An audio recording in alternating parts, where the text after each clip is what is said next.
Hello guys, and welcome back to MS Tech Tutorials, and in today's video I'm going to be showing you guys how to fix JDM not launching or it just keeps crashing. And let's get straight into the video.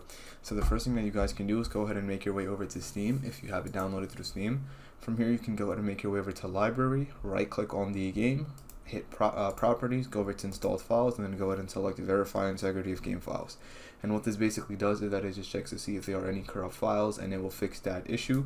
Now the second method you guys can try doing is by going over to the search bar, typing in Device Manager in the search bar, go ahead and look for the display adapters, right click on your GPU and hit update driver, and then go ahead and choose search automatically for drivers.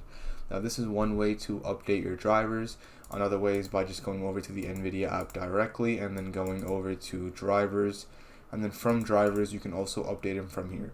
Now you can also use the AMD equivalent app if you are on AMD, or you can just manually install it from Google or a browser of your choice.